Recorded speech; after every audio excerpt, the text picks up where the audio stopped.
Allow me to introduce myself. I am the last sane sports fan. I am a genius by trade. I just knew too much. Does that make me crazy? Does that make me crazy? Does that make me crazy? Possibly.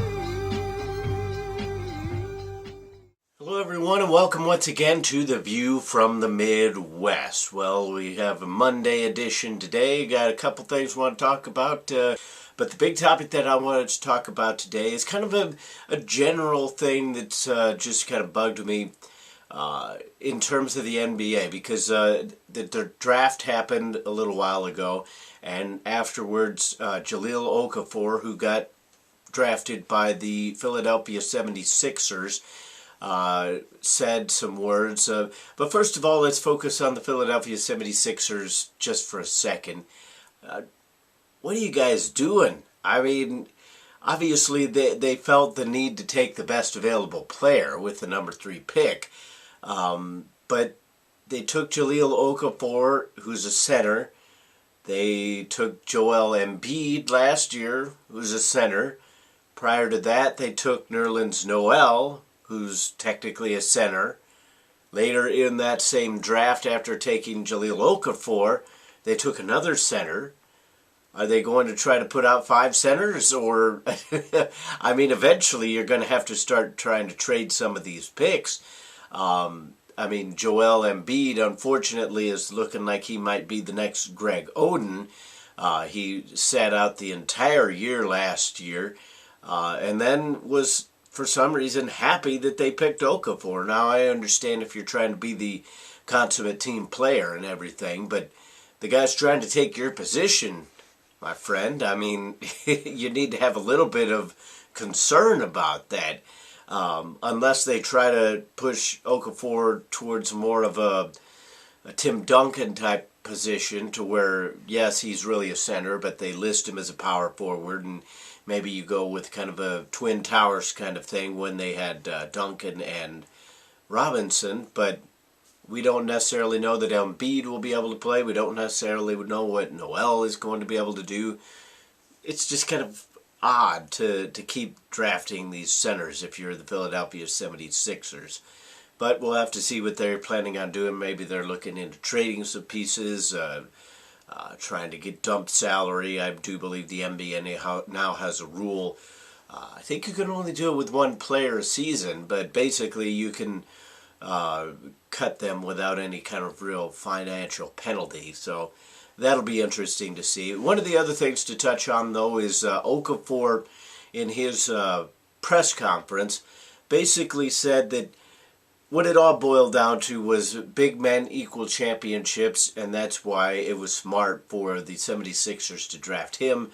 And he kind of alluded a little bit to Golden State. Oh yeah, it was nice winning with Steph Curry, and he's a great player, and he was deserving of the MVP. Very nice, very cutesy and everything. But basically, it's kind of an aberration because big men win championships. Well, Mr. Okafor, that's not necessarily true. It was true in the early NBA, but in the more recent NBA, it's kind of been hit or miss as to whether that is true. Now, a lot of people are going to sit here after they watch this video and say, well, but this player and that player. Well, it also kind of depends on who you're going to consider a true dominant big man. When I think of dominant big man, I think of like the true dominating center. Therefore, I'm not really going to include Tim Duncan, as great as Tim Duncan is. To me, if the team wants to really think of him as a power forward, then I'm going to think of him as a power forward. And that means that the Spurs have really won without a real dominant big man. Even if you throw Tim Duncan into that mix, it's still been fairly hit or miss. You look at the teams that have won the championship recently. Now, I'm going to go to the phone here. You go back, obviously, the Golden State Warriors. One without a real dominating center. Everybody has a center. So before we even go into that argument. Everybody has a center, but not everybody has a dominating center. Not everybody won because of their center, or their big man. Cleveland, they're winning without a center. LeBron James, Michael Jordan, Magic Johnson, although he won most of his championships with Kareem Abdul-Jabbar. These are players that kind of transcend having that big man. Magic Johnson still took the Lakers to the finals with Vlade Divac. Now, nothing against Vlade. He was a good player, but he wasn't the reason that anybody got to a championship finals.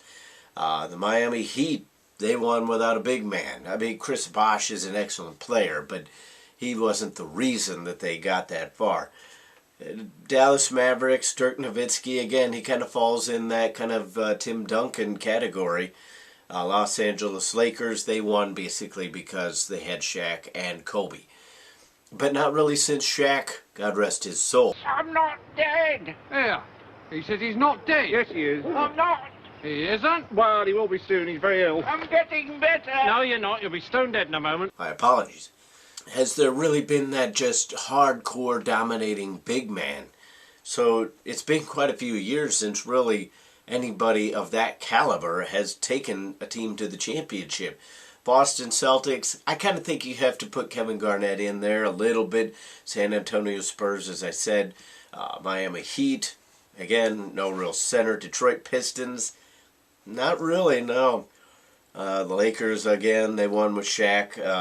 Well, the Lakers in the late 2000s really kind of won, and you could put Paul Gasol in there, but I don't really consider him a dominating big man. But then again, Jahlil Okafor isn't really going to be a dominating big man. I just don't think that's in his game, so maybe he falls in that kind of category. But again, we're talking about the overall idea that big men win you championships.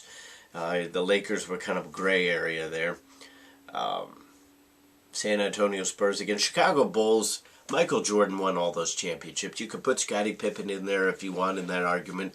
The late 90s, obviously Dennis Rodman helped as well. But I'm a Bulls fan, so I can tell you who the Chicago Bulls centers were. Bill Cartwright, Luke Longley, Will Perdue. The other one from the 90s championships kind of escapes my mind. I can picture his face. He's got the goatee. But if you weren't a Bulls fan, you don't know who their centers were because they were basically bodies to fill up the lane. Taking nothing away from them, they were good players, they were good professionals, but they weren't close to the reason that the Chicago Bulls won those championships. Houston Rockets, they did have Hakeem the Dream, Hakeem Olajuwon, that was the reason they won. The New York Knicks made it to those finals as well with Patrick Ewing, so you could include those in Okafor's argument. Then you get the Bulls again, the Pistons. Bill Laimbeer was a big reason that they made it so far, but I don't necessarily consider him a dominating big man. Again, he kind of falls under that kind of power forward kind of deal. Then you get the Lakers, and you're into Kareem Abdul. The Boston Celtics won because of Larry Bird. Now, the Boston Celtics were basically huge. I mean, Larry Bird, I just watched a documentary about Bird and Magic last night. Larry Bird was not all that much shorter than Kareem Abdul-Jabbar. I believe he was listed as 6'8" or 6'9", somewhere in there. But he was a tall man. And then you had Robert Parrish and the other forwards that played along with them. Again, my brain is just not working this morning. Number 32, he was another white guy. He coaches now, coaches the Rockets, and I just can't think of his name. You guys post it in the comments. Anyway, they were all just huge. But again, I don't necessarily know that you could say that they won because of anybody but Larry Bird, and he was not a big man. Going down the list again, Philadelphia 76ers. Now we start getting more into the big man era because Moses Malone was a big reason why they won. Then you get into the Lakers, and that's still with Kareem. Boston won again in the very, very early 80s. Lakers with Magic and Kareem. Supersonics, Trailblazers, Bill Walton, very, very good center. And then you're getting into the big time big man era once you get to the Boston Celtics with Bill Russell and Chamberlain with the Lakers, all those kind of caliber players. So there is an argument to be made. I mean, I've spent a lot of time kind of listing NBA champions here, and as I said, I'm not trying to take any credit away from the big man, but it's kind of a simplistic view that Mr. Okafor took, and I believe that he's just trying to justify the pick, why they would take him over other players that may have been available. He's a good player. I think he'll be a solid NBA player. I don't think he's going to be as great as everybody touted him up to be. He's not all that quick. He's not all that strong, but that's something that you can work on for sure. But again, the NBA has been littered. There's been guards that have won championships. There's been forwards that have won championships. It's not always the just true definition of the big man that has won the titles, especially here recently. So it's really kind of gone in phases. And as I said, not since Shaq has anybody really dominated the post the way that he did, in terms of just, it was almost unstoppable, and it was going to be hard for anybody who didn't have somebody to take him out to win a championship. That being said, maybe the 76ers are going to turn it around with Mr. Okafor, but I don't see it. Their drafting has just been awful. I mean, they have 4 centers now under contract that they've drafted in the past 2, maybe 3 years. I don't know what the 76ers are doing out there, but obviously their fan base is extremely passionate, and you have to kind of feel for them as to what happened. They went from the teams of Charles Barkley and then Allen Iverson, coming close to winning championships, to basically they've been in the gutter here the last 5+ years. And again, big men don't always win. That is the view from the Midwest. What are your views on today's topics? Comment, rate, and subscribe if you're watching on YouTube. If you're watching on Facebook, leave a thumbs up there as well, and drop us a comment also.